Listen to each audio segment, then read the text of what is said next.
going to go now to Doug McKelway, who is out in front of Trump Tower. Doug? That's right, Arthel. This is pretty much what we had expected for the past several days, that Reince would be put in the chief of staff position. We're also hearing that Steve Bannon is going to hold a senior position within the White House staff. They're probably as senior counselor to the president. These are two people who Donald Trump is very, very fond of.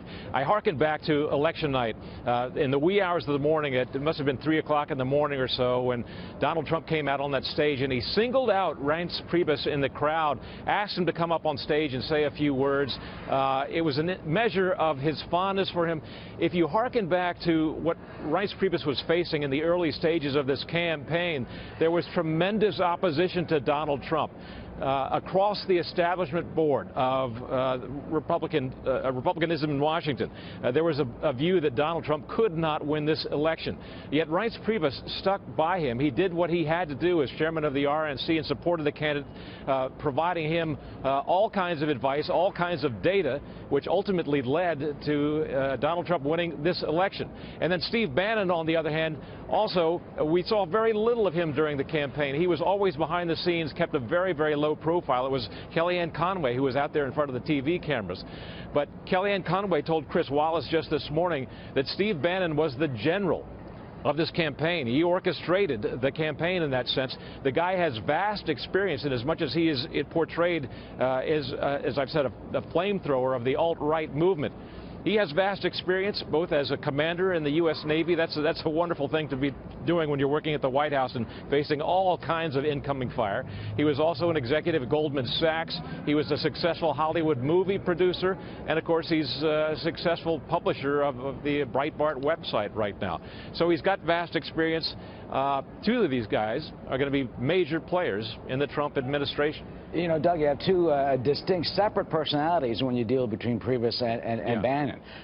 But the Tea Party patriots and some conservatives are really against Reince Priebus. I mean, they would look at him and say, well, he's the typical, insider. He served 3 terms as the chairman of the Republican National Committee, was chairman of the Wisconsin Republican Party. You know, and some of them, you think they'll be disappointed, or you think they'll say, look, Donald Trump, who spent his life in the building behind you, is going to really need some veteran Washington hands who know how to pull the lever of power and know where the bathrooms are and the closets are in the Capitol to get things done. Right, and there's Reince Priebus for you right there. The guy has really sound judgment. He kept his composure throughout all the firing of ammo at Donald Trump throughout the summertime. He kept his wits about him and supported Donald Trump. You also have a little bit of this component of good cop, bad cop. You have Reince Priebus on the one hand, and you have Steve Bannon on the other hand, who is an outsider and who, according to some reports, is not fond of many establishment Republicans, including Paul Ryan.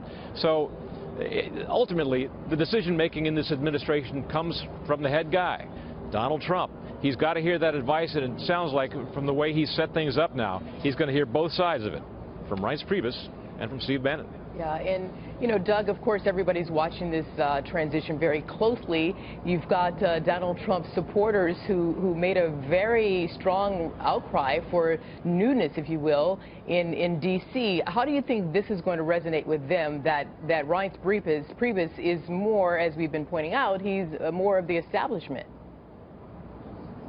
Well, you've got players from both perspectives in this. If you look at the entire transition team, you see the dynamic at work here. This is sort of, perhaps in some respects, a blueprint of how the administration will be stacked up. You've got, as the chairman of the transition committee, the vice president-elect Mike Pence, who, as I described earlier, has a reputation as a social conservative. He's a very soft-spoken man, always keeps his wits about him. He has a lot of inside Washington connections by virtue of the fact that he was a congressman from Indiana. He also has that outside perspective now. He is the governor of the state of Indiana.